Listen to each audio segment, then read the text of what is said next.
দর্শক সবাইকে স্বাগত জানাচ্ছি চ্যানেল 24 এর নিয়মিত আয়োজন প্ল্যানেটারি হেলথ একাডেমি সুরক্ষার প্রতিদিন অনুষ্ঠান পাওয়ার্ড বাই ইউনাইটেড হসপিটাল। আপনাদের সাথে আছি আমি সারওয়ার সুমন। আজ সুরক্ষার প্রতিদিন অনুষ্ঠানে আমরা কথা বলবো করোনা মহামারীতে পরিবর্তিত মানসিক স্বাস্থ্য নিয়ে। আমরা সবাই জানি যে করোনা মহামারী শুধু শরীরের উপরই নয়, মনের উপরই একটি বড় প্রভাব ফেলেছে এবং এটি নানান গবেষণা হয়েছে।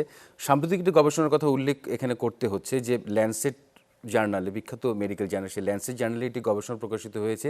যারা কোভিড থেকে সেরে উঠছেন এমন প্রতি 3 জনের একজন কিন্তু মানসিক সমস্যার মধ্যে দিয়ে যাচ্ছেন এবং এখনও তারা সেই সমস্যাগুলির কথা চিকিৎসকদের কাছে বলছেন। আমরা এই মানসিক স্বাস্থ্য নিয়ে কথা বলবো। আমাদের সাথে যিনি যুক্ত আছেন, আসুন তার সাথে পরিচয় করে দিই। আমাদের সাথে সুদূর মার্কিন যুক্তরাষ্ট্র থেকে সংযুক্ত হয়েছেন ডক্টর নুরুন্নেসা বেগম। আপনাকে স্বাগত জানাচ্ছি চ্যানেল 24-এর এই আয়োজনে এবং আপনাকে অভিনন্দনও জানাচ্ছি যে আপনার একটি বই খুব সম্প্রতি এসেছে। আমরা আপনার পেছনে সেই বইয়ের প্রচ্ছদ হয়তো দেখতে পাচ্ছি যে আপনার বইয়ের শিরোনাম আপনি রেখেছেন যে করোনা মহামারী ও পরিবর্তিত মানসিক স্বাস্থ্য। এই বইটি প্রকাশ পেয়েছে এবং অনেকে এই বইটি নিয়ে কথা বলছেন। বইটির ভালো রিভিউই আসলে আমরা পাচ্ছি। আপনি একটু বলবেন যে কেন আসলে, আপনি যেহেতু সাইকিয়াট্রিস্ট, আপনি এটি নিয়ে কাজ করেন, তো করোনায় আপনি আপনার বইতে আসলে কোন কোন বিষয়গুলি রেখেছেন, বইয়ের বিষয়বস্তুগুলি নিয়ে শুরুতেই যদি একটু ধারণা দিতেন আমাদের দর্শকদের। ধন্যবাদ। ধন্যবাদ চ্যানেল 24 কে আমাকে আমন্ত্রণ জানানোর জন্য। আমার লিখা বই করোনা মহামারীকালীন এই সময়ে বাংলা ভাষায় লিখা প্রথম একটি বই। করোনা মহামারী ও পরিবর্তিত বিশ্বে মানসিক স্বাস্থ্য, এই বইটি নিয়ে একটি অনুষ্ঠানের আয়োজন করবার জন্য। আপনি যে প্রশ্নটি করেছিলেন যে এখানে আমি কি কি বিষয়গুলো এনেছি, আমি চেষ্টা করেছি করোনা মহামারীকালীন সময়ে যে বিষয়গুলোতে বা যে ক্ষেত্রগুলোতে মানসিক স্বাস্থ্যের সবচেয়ে বেশি প্রভাব পড়েছে সেই ক্ষেত্রগুলোকেই বিশদভাবে ব্যাখ্যা করে বিভিন্ন তথ্য উপাত্ত সংযোজন করে বাংলা ভাষায় সহজবোধ্যভাবে বাংলা ভাষাভাষীদের জন্য এই বইটি লিখতে। সেখানে আমি লিখেছি সাধারণ মানুষের মানসিক স্বাস্থ্যের কথা, লিখেছি বয়োবৃদ্ধদের কথা, লিখেছি শিশু কিশোরদের মানসিক স্বাস্থ্যের কথা। আপনি জানেন যে গত ১ বছরের লকডাউনে তাদের উপরে কিন্তু মানসিক স্বাস্থ্যে একটি ব্যাপক নেতিবাচক প্রভাব পড়েছে এবং তাদের এই যে মানসিক স্বাস্থ্যের যত্নের কথা লিখেছি, সেটি শুধু এখনকার সময়ের জন্যই নয়, পরবর্তী সময়ে এই করোনা মহামারীকালীন এই পরবর্তীত সময়ে যেকোনো সময়ের জন্যই একজন অভিভাবকের জন্য এই বইটি হতে পারে একটি গুরুত্বপূর্ণ সংযোজন। এখানে লিখেছি ফ্রন্ট লাইনের মানসিক স্বাস্থ্যের কথা, লিখেছি কোভিড পরবর্তী মানসিক স্বাস্থ্যের কথা। আপনি একটু আগে যে ল্যান্সেটের স্টাডির কথা বলেছেন, যে প্রতি ৩ জনে ১ জনের মাঝেই কিন্তু মানসিক স্বাস্থ্যের সমস্যা দেখা যাচ্ছে এবং এই স্টাডিটির যে প্রথম স্টাডিটি হয়, সেখানে ওরা প্রথমে দেখিয়েছিল প্রতি ৫ জনে ১ জনের। সেই স্টাডিটিও কিন্তু আমার বইয়ে সংযোজন করা আছে। পরবর্তীতে ওরা যখন আরো বিশদভাবে করেছে স্টাডিটা, সেখানে এসেছে প্রতি ৩ জনের ১ জনের মানে মাঝেই পরিস্থিতিটা কিছু না আরো কিছু আরো অবনতি হয়েছে। ৫ জনে একজন ছিল, আর সেটি ৩ জনে একজন ছিল। হয়েছে। এক্সাক্টলি। এবং যেটি অত্যন্ত গুরুত্বপূর্ণভাবে এসেছে যে 12% অর্থাৎ এই নতুন যে স্টাডির কথা আপনি বলেছেন, সেখানে এসেছে 12% এর মধ্যে তাদের পূর্ববর্তী কোনো মানসিক স্বাস্থ্য সমস্যা ছিল না। তাদের নতুনভাবে মানসিক স্বাস্থ্যগত সমস্যা দেখা দিচ্ছে। আমি কোভিড পরবর্তী মানসিক স্বাস্থ্যগত সমস্যা, যেটা পোস্ট কোভিড সাইকিয়াট্রিক ডিসঅর্ডার, সেটি নিয়ে বিশদভাবে আমি এই বইয়ে ব্যাখ্যা করার চেষ্টা করেছি এবং মানসিক স্বাস্থ্যের যত্নে করণীয়গুলো শুধু সহজবোধ্যভাবেই লিখিনি, চেষ্টা করেছি আমাদের কি করা উচিত এবং কখন আমাদের বিশেষজ্ঞের পরামর্শ নেওয়া উচিত। এবং এর পাশাপাশি আমি শিশু কিশোরদের ইন্টারনেট এডিকশন, যেটি এখন বলতে পারেন এটি একটি আসলে একটি সমস্যার মধ্য দিয়ে আমরা যাচ্ছি, যেহেতু গত ১ বছর তারা লকডাউনের মধ্যে হুম, আছে, হুম। সেগুলো নিয়েও আমি বিশদভাবে ব্যাখ্যা করেছি। এবং সবচেয়ে বেশি গুরুত্বপূর্ণ আমি মনে করি, আমি স্বজন হারানোর শোক, যেটি আমরা সবাই ভীষণভাবে এখন উপলব্ধি করেছি, যাদেরকে আমরা অকালে হারাচ্ছি, সেই স্বজন হারানোর শোক নিয়ে আমি একটি বিশদ অধ্যায়ও লিখেছি। আরো অনেক কিছুই আছে এই বইটিতে, তার মধ্যে জি, আমি কিছু নিশ্চয়ই আমরা হাইলাইট সেগুলো নিয়ে কথা বলবো। করেছি। কিন্তু যারা কোভিড থেকে সেরে উঠছেন এবং যারা পরবর্তীতে মানসিক সমস্যায় ভুগছেন, কি কি ধরনের মানসিক সমস্যায় ভুগছেন? আপনার বইয়ে আমি দেখছিলাম যে অনিদ্রার কথা আপনি বলছেন, উদ্বেগের কথা বলছেন। মানে এই বিষয়গুলি কোন পর্যায় পর্যন্ত গেলে আমি আসলে সেটি আমলে নেব? আপনি কিভাবে ব্যাখ্যা করবেন একজন সাইকিয়াট্রিস্ট হিসেবে? ধন্যবাদ। আসলে যে স্টাডিটা এসেছে সেই স্টাডি নিয়ে যদি বলি, সাধারণত পোস্ট কোভিড যে সাইকিয়াট্রিক ডিসঅর্ডারস এর মধ্যে সবচেয়ে বেশি যেটা উদ্বেগ প্রায় ৪২%। এছাড়া আছে বিষণ্ণতা, আছে post traumatic stress disorder, insomnia কিন্তু অনেকের মধ্যেই দেখা দিচ্ছে, যেটাকে আমরা অনিদ্রা বলি, এবং সূচিবাহের সমস্যাও দেখা দিচ্ছে। এবং খুব অল্প পার্সেন্ট লোকের মাঝে সাইকোসিস, অর্থাৎ তারা হ্যালুসিনেশন বা তারা কিছু শোনা বা সাইকোসিসও ডেভেলপ করছে। তো আপনি যেটা বলছিলেন যে কখন কখন হুম ডাক্তারের কাছে যেতে হুম হবে বা হুম কখন বিশেষজ্ঞের পরামর্শ নিতে হবে। প্রথমে প্রথমে যদি কেউ এটা ফিল করেন, প্রথমে আসলে আসলে মানে প্রথমে পারিবারিকভাবে একটা সাপোর্ট নেটওয়ার্ক কিন্তু তৈরি করতে হবে। পরিবারেরও সবার বুঝতে হবে যে তিনি একজন কিছুর মধ্য দিয়ে যাচ্ছেন, তিনি একটি ট্রমার মধ্য দিয়ে যাচ্ছেন, তিনি একটা এংজাইটির মধ্য দিয়ে যাচ্ছেন। পারিবারিক যে একটা সংযোজন এবং তার পাশাপাশি তার সাপোর্ট নেটওয়ার্কটা খুব এখানে গুরুত্বপূর্ণ বলে আমি মনে করি। এবং পাশাপাশি যদি দেখা যায় তার ফাংশনাল স্ট্যাটাসটা কমে যাচ্ছে, অর্থাৎ সে আসলেই ঘুমাচ্ছে না দিনের পর দিন, সেটা 2 উইকস হয়ে মাস হয়ে যাচ্ছে, তাহলে কিন্তু তার যে কার্যক্ষমতা সেটা কিন্তু ভীষণভাবে হ্রাস পাবে। সেক্ষেত্রে অবশ্যই আমি বলব একজন বিশেষজ্ঞের পরামর্শ নেওয়া। প্রয়োজনে হয়তোবা সামান্য কিছু ওষুধ দিলে, হয়তোবা ঘুমের ওষুধ দিলে অথবা কিছুটা এংজাইটির ওষুধ দিলে তিনি ভালো ফিল করবেন। যখনই তার এই সমস্যাগুলো দীর্ঘায়িত হচ্ছে এবং তার ফাংশনাল স্ট্যাটাসটা খারাপের দিকে যাচ্ছে, সে পর্যায়ে অবশ্যই একজন বিশেষজ্ঞের পরামর্শ নেওয়ার প্রয়োজন আছে বলে আমি মনে করি। আপনি বলছিলেন যে সূচিবায়ু অর্থাৎ এই যে অতিরিক্ত পরিষ্কার পরিচ্ছন্ন থাকার যে একটি মানসিক অবস্থা এবং সেটি যখন সূচিবায়ু যখন একটি প্রায় রোগের অবস্থায় চলে যায়, কিন্তু শুরু থেকে কিন্তু বলা হচ্ছিল যে করোনা ভাইরাস থেকে বাঁচতে ঘন ঘন হাত ধুতে হবে, ফ্লোর পরিষ্কার রাখতে হবে, ডিসইনফেক্ট করতে হবে। এই বিষয়টি তো আসলে খুব স্বাভাবিক না যে একটা মানুষকে সূচিবায়ুর গ্রস্তের দিকে নিয়ে যেতে পারে। এই বিষয়টি আপনি কিভাবে ব্যাখ্যা করেন? আসলে শুচিবায়ু আমরা কখন হতে পারে? যখন হচ্ছে যে একটা মানে একটা হচ্ছে যে স্বাভাবিক আমরা যেটা স্বাস্থ্যবিধি মেনে চলছি হুম হুম এবং সেই স্বাস্থ্যবিধিটা মেনে চলছি আমাদের প্রিভেনশন স্ট্র্যাটেজির জন্যই। কিন্তু সেটা যখন এমন পর্যায়ে চলে যায় তার মাঝে এংজাইটিটা অনেক বেশি ডেভেলপ করে যাচ্ছে। হাত হয়তোবা একবার না ধুয়ে হয়তোবা ৪০ বার ধুচ্ছে অথবা ১০০ বার ধোয়ার চিন্তা করছে। হুম তখনই কিন্তু সেই সমস্যাটা প্রবল হয়ে যাচ্ছে। তো সেই ক্ষেত্রে হয়তোবা তার একজন বিশেষজ্ঞের পরামর্শ নিতে হবে। জি, কিন্তু বাংলাদেশে আপনি নিশ্চয়ই জানেন যে বাংলাদেশে মানসিক স্বাস্থ্য কিন্তু বরাবরই উপেক্ষিত একটি বিষয়। আসলে বাংলাদেশের বেশিরভাগ মানুষ মনেই করেন না যে মানসিক স্বাস্থ্য আহ, তার মনেরও একটি যত্ন নেওয়া দরকার। এটি বেশিরভাগ মানুষই মনে করেন না।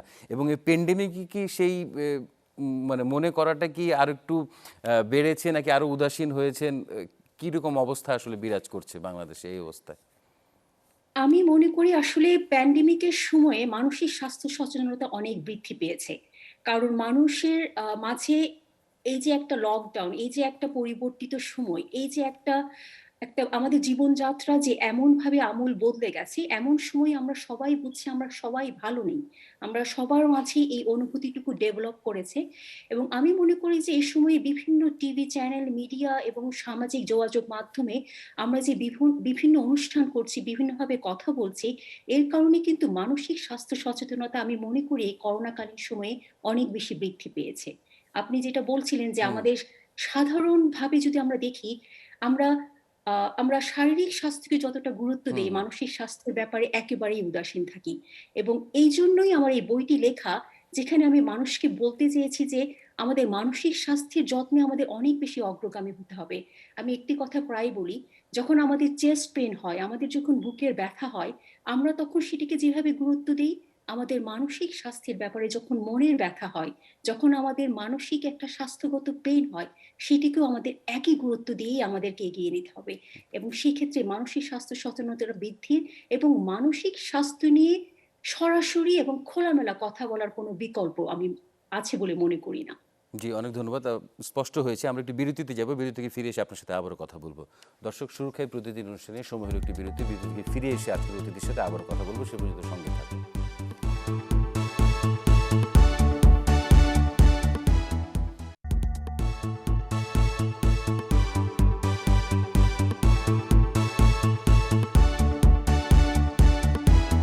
দর্শক, বিরতি থেকে ফিরে এসে আবারও সবাইকে স্বাগত জানাচ্ছি প্ল্যানেটারি হেলথ একাডেমির সুরক্ষার প্রতিদিন অনুষ্ঠানে। আমরা আজ কথা বলছি করোনা মহামারী ও পরিবর্তিত মানসিক স্বাস্থ্য ব্যবস্থা নিয়ে। জি, ডক্টর নুরুন্নিসা বেগম, আপনার সাথে কথা বলছিলাম আপনার বই নিয়ে। আপনার বইটি আসলে প্রকাশিত হয়েছে কি যুক্তরাষ্ট্র থেকে, নাকি এটি আমরা দেশের লোকজন কিভাবে সংগ্রহ করতে পারবো, এটি যদি একটু বলতেন, তারপরে অন্য আলাপে যাই। Sure. এই বইটি প্রকাশিত হয় এবারের বইমেলায় জাগৃতি প্রকাশনী থেকে। 26শে মার্চ আমাদের সুবর্ণ জয়ন্তী, সেদিনে আমার বইটি এই বইমেলায় আসে। বইটি বাংলা ভাষায় লেখা, বাংলাদেশে রকমারি.com-এ পাওয়া যাচ্ছে, তবে যুক্তরাষ্ট্রে এই 23শে এপ্রিল থেকে আমাজনেও আমি বইটি সকলের জন্য এখন পাওয়া যাচ্ছে যুক্তরাষ্ট্রেও। জি, জি, অনেক ধন্যবাদ। কিন্তু আপনার বইটিতে আমি দেখলাম যে একটি বিষয় আপনি অ্যাড্রেস করেছেন। আমরা গণমাধ্যমে যারা কাজ করি তারা ফ্রন্টলাইনার বলে বিবেচিত হই, ডাক্তারদের পরে অবশ্যই সেটা। কিন্তু ফ্রন্টলাইনারদেরও যে একটি মানসিক সমস্যার মধ্যে ফ্রন্টলাইনাররা ভুগছেন, এই বিষয়টি আপনি অ্যাড্রেস করেছেন। এতে ব্যক্তিগতভাবে আমি খুবই আনন্দিত। এবং আপনি এই বইতে আসলে কি বলার চেষ্টা করছেন সেটি যদি সংক্ষিপ্ত ধারণা দিতেন, যে ফ্রন্টলাইনাররা কীরকম মানসিক সমস্যার মধ্যে পড়ছেন কিংবা পড়তে পারেন। আসলে ফ্রন্টলাইনের যে মানে মানসিক সমস্যা বা মেন্টাল হেলথ নিয়ে আমি এখানে ডিটেলস বলেছি। এখানে তাদের মধ্যে এটা যারা ডাক্তার, যারা একেবারে আইসিইউতে দেখছে তাদের এক ধরনের প্রভাব পড়ে। যারা ফ্রন্টলাইনার বলতে শুধু কিন্তু ডাক্তার না, যেকোনো পেশাজীবী যারা জীবিকার প্রয়োজনে এবং জনসেবা দেওয়ার জন্য যাদেরকে ফ্রন্টলাইনে কাজ করতে হচ্ছে তারা কিন্তু সবাই ফ্রন্টলাইনার। এবং একেকজনের একেকভাবে সেটা মানসিক স্বাস্থ্যে প্রভাব পড়ছে। কারো যখন একজন ডাক্তার হিসেবে যখন বিভিন্ন মৃত্যুগুলো দেখছে তাদের মাঝে একটা ট্রমাটিক এক্সপেরিয়েন্স হচ্ছে, তাদের ইনসমনিয়াটা খুব খুব দেখা দিচ্ছে, কারো কারো মাঝে বিষণ্ণতা এবং কারো কারো মাঝে উদ্বেগ দেখা দিচ্ছে। এবং আপনারা জানেন যে আমি এই বইটিতে লিখেছি একজন ICU doctor Lorna brain, she committed suicide. যে সুইসাইড করেছে সে একজন আইসিইউ ডাক্তার ছিলেন এবং যার পূর্ববর্তী কোনো মানসিক স্বাস্থ্যগত সমস্যা ছিল না। এবং যে কোনো ফ্রন্টলাইনারই এই যে একটা প্রবল স্ট্রেসের মধ্যে কাজ করা, এই কাজ করার সময় কিন্তু তাদের মাঝে উদ্বেগ, বিষণ্ণতা, ইনসমনিয়া এবং কোনো কোনো ক্ষেত্রে পোস্ট ট্রমাটিক স্ট্রেস সিমটমস দেখা দিতে পারে। জি, আপনি এবং আসলে এই এই বইটিতে জি, এই বইটিতে আমি শুধুমাত্র সমস্যার কথা বলিনি, প্রতিটি চ্যাপ্টারে আমি চেষ্টা করেছি আমাদের মানসিক স্বাস্থ্যের যত্নে কি করা উচিত, পাশাপাশি আমাদের প্রশাসনিক কি ধরনের সহায়তা আমাদের দেওয়া উচিত এবং আমাদের কমিউনিটির কি সহায়তা দেওয়া উচিত একজন ফ্রন্ট লাইনারের জন্য, সেক্ষেত্রেও আমি বিশদ ব্যাখ্যা করেছি আমার এই বইটিতে। জি, মানসিক সমস্যার সমাধানে আমরা জানি যে আমরা সাইকিয়াট্রিস্টের কাছে যাই, কাউন্সেলিং করি। কিন্তু আসলে এই কাউন্সেলিংয়ের ক্ষেত্রে দেখা যায় যে অনেক ক্ষেত্রেই চিকিৎসকরা ওষুধ লিখতে বেশি পছন্দ করেন মোর দেন কাউন্সেলিং। মানে কাউন্সেলিংটি যে একটু গুরুত্বপূর্ণ, তারপরে ওষুধে যাওয়ার বিষয়টি, এইটিকে আসলে আপনি যুক্তরাষ্ট্রে কেমন দেখেন? যুক্তরাষ্ট্রে কীভাবে মানসিক রোগীদের আসলে ডিল করা হয়, আর বাংলাদেশে কীভাবে ডিল করা হয়, এটা যদি একটু কম্প্যারিজন করেন, আপনি কি বলবেন? আপনার মন্তব্যটা কি হবে আসলে সেক্ষেত্রে?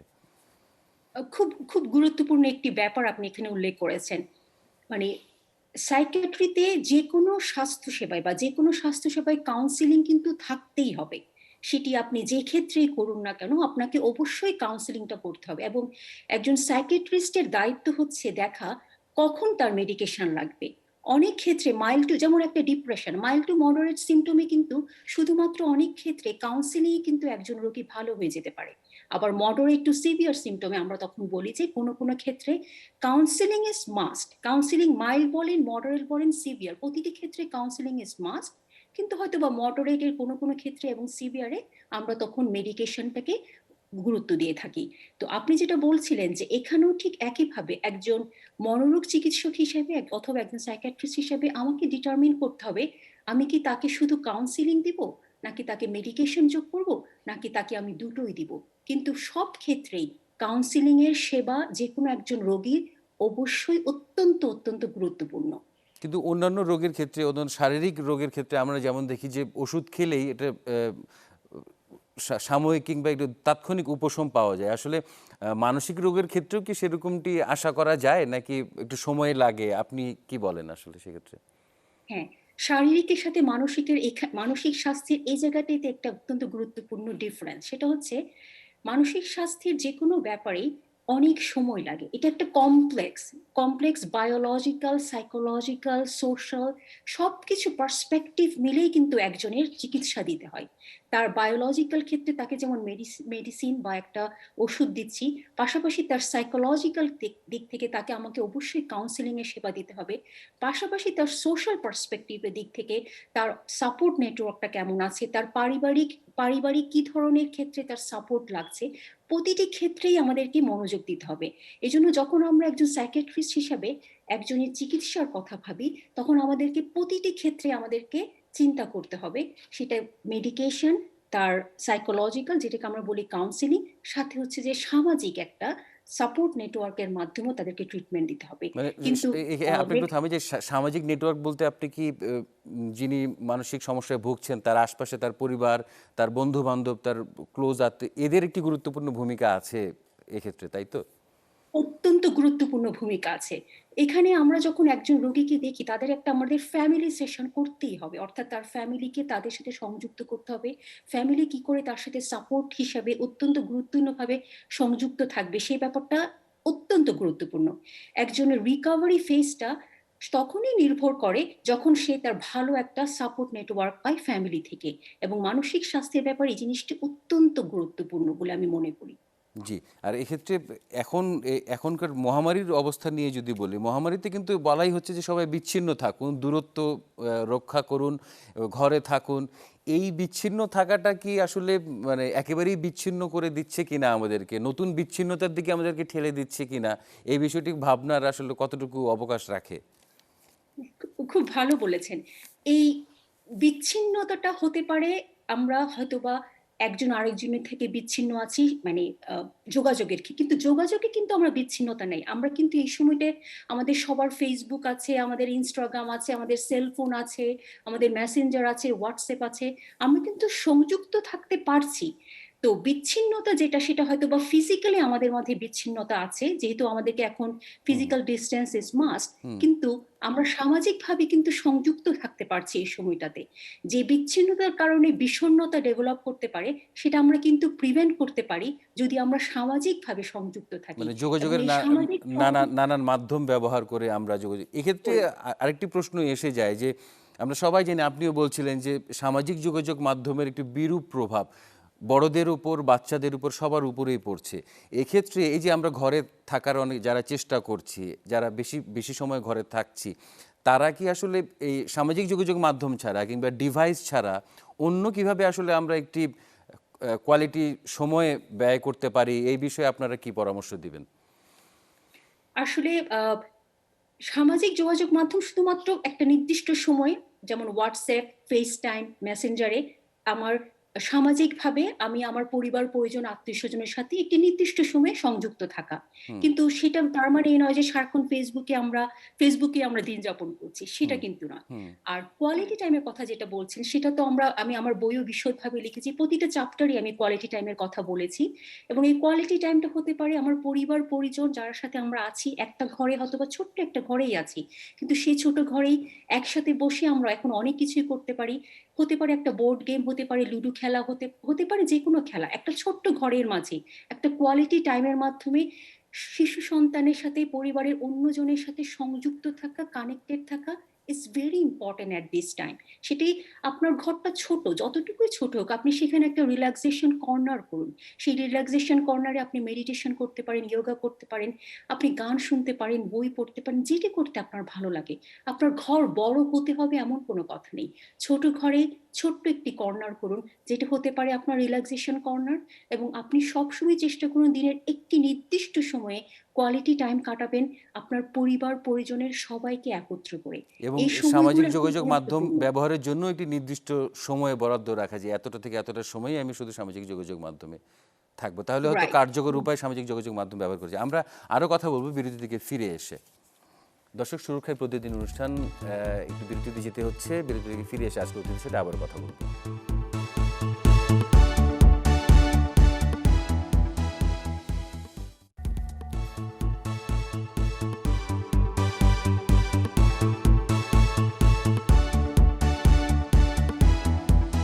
দর্শক, বিরতি থেকে ফিরে এসে আবারও সবাইকে স্বাগত জানাচ্ছি চ্যানেল 24 এর নিয়মিত আয়োজন সুরক্ষায় প্রতিদিন অনুষ্ঠানে। আমরা আজ কথা বলছি করোনার পরিবর্তিত মানসিক স্বাস্থ্য নিয়ে।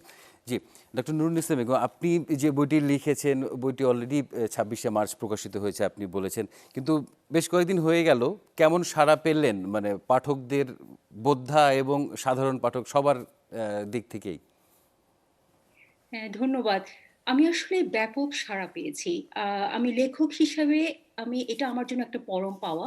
আমি কিছু কথা বলতে চাই। শিওর। পাঠকরা আমাকে কি বলেছেন।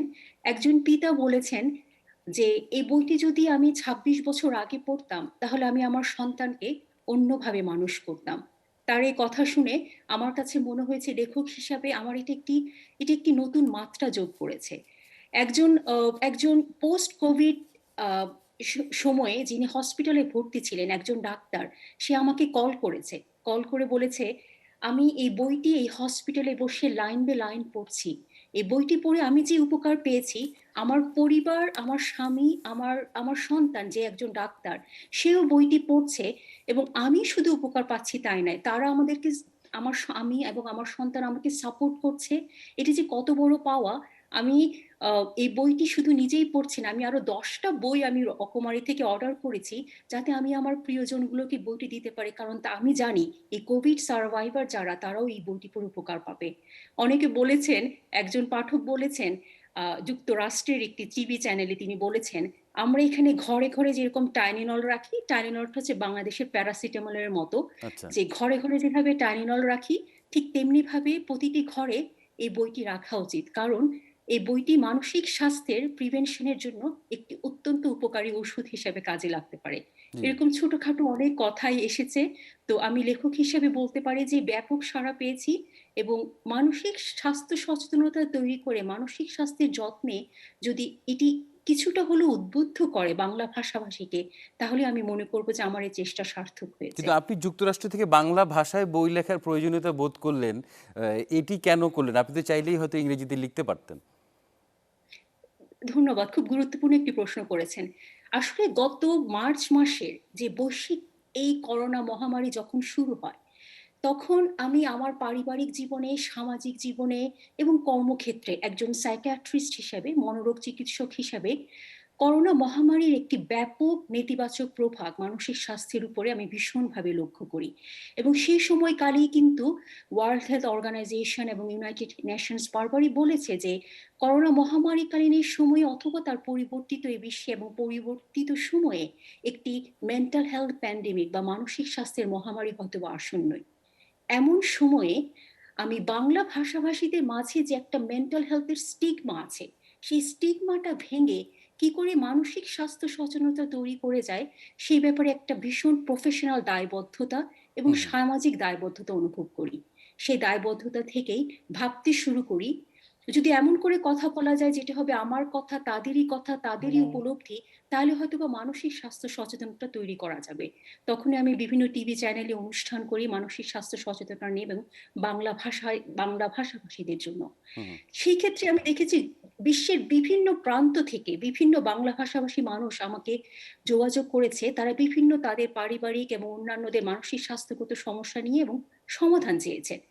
সেই ক্ষেত্রে তখন আমার মনে হয়েছে আমি যদি একটি বাংলা ভাষায় সারা বিশ্বে বাংলা ভাষাভাষীদের জন্য করোনাকালীন এই সময়ের বিভিন্ন ক্ষেত্রগুলোকে সংযোজন করে তথ্য উপাত্তের মাধ্যমে এবং মানসিক স্বাস্থ্যের যত্নে করণীয়গুলোকে সু অত্যন্ত সুপাঠ্য হিসেবে এবং সহজবোধ্যভাবে যদি আমি লিখতে পারি এবং তাদের জন্য লিখা এই বইটি তাদের হাতের নাগালেই থাকবে, সেই ভাবনা থেকেই আমার এই বইটি লিখা। খুবই এবং প্রশংসনীয় সেই বইটির উদ্যোগ। নাম দিয়েছি আমি করোনা মহামারী ও পরিবর্তিত বিশ্বে মানসিক স্বাস্থ্য। খুবই, খুবই প্রশংসনীয় উদ্যোগ নিঃসন্দেহে। কিন্তু মহামারী তো এখনো পার করে ফেলেনি মানবজাতি। আমরা এখন বলা হচ্ছে যে ২য় কিংবা ৩য় ঢেউয়ের মুখোমুখি দাঁড়িয়ে আছি। সামনে কি এই মানসিক স্বাস্থ্যের আরো অবনতির আপনি আশঙ্কা করেন? আমি আসলে একজন প্রফেশনাল হিসেবে আমি বলতে পারি যে হয়তোবা আমি এর অবনতিই হয়তোবা হবে। যেমন একটু আগে আমরা ল্যান্ডসিটের যে স্টাডির কথা বলেছিলাম, ওরা যখন তার ৬ মাস আগের স্টাডিতে একরকম এসেছে, এরপর এসেছে প্রতি ৩ জনে ১ জন। হয়তোবা এই প্যান্ডেমিক যদি আরো অনেক দিন ধরে দীর্ঘায়িত হয়, তাহলে হয়তোবা মানসিক স্বাস্থ্যের উপরে আরো ব্যাপক নেতিবাচক প্রভাব পড়বে বলে আমি মনে করি। জি, নেতিবাচক প্রভাব পড়ারই কথা। কারণ আপনি যেটি বলছিলেন যে ল্যান্ডসেটের গবেষণাটি আসলে প্রমাণ করেছে যে আগে ছিল ৫ জনে ১ জন, এখন ৩ জনে ১ জন সিরিয়াস মেন্টাল কন্ডিশনের মধ্যে দিয়ে যাচ্ছেন। তো সামনেই আপনি যেহেতু বলছেন যে অবনতি হবে এটা আশঙ্কা প্রকাশ করলেন। মানুষজন আসলে সাধারণ মানুষ বিশেষত কিভাবে নিজের মানসিক স্বাস্থ্যের যত্ন নিতে পারেন, আপনার পরামর্শ থাকবে কিনা? অবশ্যই। আমি আসলে আমার বইটিতে এই ব্যাপারে বিশদ লিখেছি। ছোট্ট করে যদি বলি, আমি ৩ টি কথার বলি। একটা হচ্ছে acceptance, আমি যেটা বলি যে ১ম এ হচ্ছে গ্রহণ করে নেওয়া যে আমরা এখন সবাই এর মধ্য দিয়ে যাচ্ছি। যে it's okay to be not to be okay at this time, এবং শুধু আমি একা নই, বিশ্বের সকলে মিলেই আমরা এই মহামারীটি অতিক্রম করছি। এই acceptance এর মধ্য দিয়ে যেটি হয় যে আমাদের এই যে সারাক্ষণ একটা উদ্বেগ, উৎকণ্ঠা, কি হবে, আগামীকাল কি হবে, সেই উৎকণ্ঠাগুলো কমে আসে। আমরা একটা মানসিক উদ্বেগটা অটোমেটিক্যালি আমাদের কমে আসে। আর দ্বিতীয় যেটা হচ্ছে যে আমাদেরকে positive thinking is very important এই সময়টাতে। অর্থাৎ যে জিনিসটাতে আমাদের নিয়ন্ত্রণে নেই, সে জিনিসটা নিয়ে আমরা ভাববো না। যা নিয়ে আমাদের নিয়ন্ত্রণে আছে শুধুমাত্র আমরা সেগুলো নিয়েই ভাববো। আর যদি আমাদের মধ্যে নেগেটিভ চিন্তা আসে, সেই নেগেটিভ চিন্তাগুলোকে আমরা পজিটিভ চিন্তায় আমরা যেন পরিবর্তিত করতে পারি। আর ৩ নাম্বার স্ট্র্যাটেজি হচ্ছে বিভিন্ন রকমের বিহেভিয়ার স্ট্র্যাটেজি গুলোকে মেইনটেইন করা। যেগুলো আমরা বলেছি, কোয়ালিটি টাইম মেইনটেইন করা, একটি নির্দিষ্ট রুটিন মেইনটেইন করা, সারাক্ষণ টিভি চ্যানেলের সামনে না যাওয়া, মেডিটেশন করা, একটি নির্দিষ্ট সময় ধরে ঘুমানো এবং সুস্বাস্থ্যের জন্য মানে স্বাস্থ্যমূলক খাদ্য গ্রহণ করা এবং পানীয় গ্রহণ করা, এবং যারা স্পিরিচুয়াল, যারা ধর্মীয় বিশ্বাস করেন, সেই ধর্ম পালনের মাধ্যমেও কিন্তু আমরা আমাদের মানসিক স্বাস্থ্যের যত্ন নিতে পারি এবং উদ্বেগটুকু কমিয়ে আনতে পারি। এরকম বিভিন্ন স্বাস্থ্যগত টিপস আমি আমার বইটিতে ভীষণ বিশদভাবে ব্যাখ্যা করেছি। আজকে শুধু ছোটখাটো কয়েকটি কথাই দর্শকদের জন্য বললাম। যে আর সবশেষ প্রশ্ন যে আপনি জানেন যে বাংলাদেশে 10,000-এরও বেশি মানুষ কিন্তু করোনায় অফিসিয়ালি প্রাণ হারিয়েছেন এবং যার শোক সেই আসলে জানে যে ব্যক্তিগত স্বজন হারানোর শোক কতটা কঠিন, কতটা নির্মম, মর্মান্তিক হতে পারে। এই যারা স্বজন হারাচ্ছেন তারা আসলে কিভাবে এই ট্রমা থেকে বেরিয়ে আসবেন কিংবা অন্যকে কিভাবে সুরক্ষিত রাখবেন, এই বিষয়টি সম্পর্কে আপনি কি বলবেন? আসলে আমি একটা কথা সবসময় বলি যে স্বজন হারানোর শোক এটা একটা অত্যন্ত individualized একটা প্রসেস। যেটাকে আমি বলি একটা ফিঙ্গারপ্রিন্ট। ফিঙ্গারপ্রিন্ট যেরকম খুব individualized, আমাদের কারো সাথে কারো মিল নেই। ঠিক তেমনিভাবে স্বজন হারানোর শোকে আমাদের কেমন প্রতিক্রিয়া হবে এবং আমরা কিভাবে এটাকে গ্রহণ করে সামনে এগিয়ে যাব, সেটাও কিন্তু একটা individualized একটা প্রসেস, ফিঙ্গারপ্রিন্টের মতোই। এবং সেক্ষেত্রে একেকজনের রিঅ্যাকশন, একেকজনের প্রতিক্রিয়া এবং একেকজনের কোপিং মেকানিজম একেক রকম হবে। এবং সেক্ষেত্রে সময়টাই সবচেয়ে বড় ব্যাপার, যে সময় আমাদেরকে সবকিছুই সহজ করে দিবে। কিন্তু সেক্ষেত্রে শেয়ার করা, অর্থাৎ আপনার শোক আপনারই, আপনার শোক আপনি যেভাবেই আপনি সেটাকে প্রকাশ করতে চান, আপনি সেভাবেই প্রকাশ করুন। পরিবার-পরিজনের সাথে কানেক্টেড থাকুন এই সময়, অত্যন্ত গুরুত্বপূর্ণ। আপনার মেমোরিগুলো, যে মেমোরিগুলো আপনাকে প্রিয় মানুষের কথা বারবার মনে করিয়ে দেয়, সেই মেমোরিগুলো আপনি শেয়ার করুন আপনার প্রিয় মানুষদের সাথে। এবং আরো অনেক কিছুই বলা যায়, যেটা আমি বইটিতে আসলে অত্যন্ত মানে টিপসের মাধ্যমে, ছোটখাটো কথার মাধ্যমে কিন্তু আমি বিশদভাবে ব্যাখ্যা করেছি। এবং এটিও বলার চেষ্টা করেছি, কখন স্বজন হারানোর শোকটা অস্বাভাবিক হয়ে যেতে পারে, সেই বিষয়ে আমি লিখেছি। এবং কখনো আপনার হয়তোবা একটি বিশেষজ্ঞ, যেমন গ্রিফ কাউন্সিলের সহায়তা নিতে পারেন, সে বিষয়েও আমি বিশদ ব্যাখ্যা করেছি। জি, ধন্যবাদ। আমরা অনুষ্ঠানে একেবারেই শেষ পর্যায়ে চলে এসেছি। সবশেষ আপনার কাছে আরো একটি প্রশ্ন রাখতে চাই যে স্বাস্থ্য ঝুঁকিগুলো কমাতে যে বিষয়গুলির আমলে নিতে বলা হচ্ছে জনসাধারণকে, সেগুলি আমলে নেওয়ার গুরুত্ব কতখানি? আপনি একজন চিকিৎসক হিসেবে সেই গুরুত্ব যদি একটু তুলে ধরতেন আমাদের দর্শকদের জন্য। স্বাস্থ্যগত ব্যাপারে এখন আমাদেরকে অবশ্যই মানতে হবে। মানে আমাদেরকে হাত ধোয়া, মাস্ক পরা, সোশ্যাল ডিসট্যান্স মেইনটেইন করা, এর কোনো বিকল্প নেই। আমি আমার এই বইটিতে একটি চ্যাপ্টার আছে যেটাকে আমি বলেছি প্যান্ডেমিক ফ্যাটিগ। এই প্যান্ডেমিক ফ্যাটিগে আমরা সবাই ভুগেছি যখন আমরা দেখেছি বাংলাদেশে সবাই বিভিন্ন জায়গায় ঘুরতে গেছে। এটা একটা সাধারণ একটা প্রক্রিয়া। যখন আমরা মাসের পর মাস আমরা যখন একটা প্যান্ডেমিক এর মধ্য দিয়ে যাচ্ছি এবং আমরা জানি না এর কখন শেষ হবে। একটা পর্যায়ে এসে আমরা সবকিছু ছেড়ে ছুড়ে দিয়েছি এবং আমরা যেটা করেছি, আমরা ঘর থেকে বেরিয়ে এসেছি। এই প্যান্ডেমিক ফ্যাটিগ এর যে অবসাদ, এই অবসাদের কারণেই কিন্তু দেখা গেছে সেকেন্ড ওয়েভটা এসেছে এবং এর পরবর্তীতে থার্ড ওয়েভ এর কথাও আমরা হুম। বলছি। তো এই মানসিক যে অবসাদ, যে মহামারীর যে অবসাদ, প্যান্ডেমিক ফেটিক, এই ব্যাপারে আমাদেরকে অ্যাওয়ার হতে হবে। হ্যাঁ, আমাদের কাছে এখন মনে হচ্ছে আমরা অনেক বেশি ক্লান্ত, পরিশ্রান্ত, we are tired of thinking about corona. কিন্তু তারপরও সবার উপরে মনে রাখতে হবে যে আমার একটি অসাবধান আচরণের জন্য হয়তোবা আমি অন্যকে মৃত্যুর মুখে আমি ঠেলে দিচ্ছি।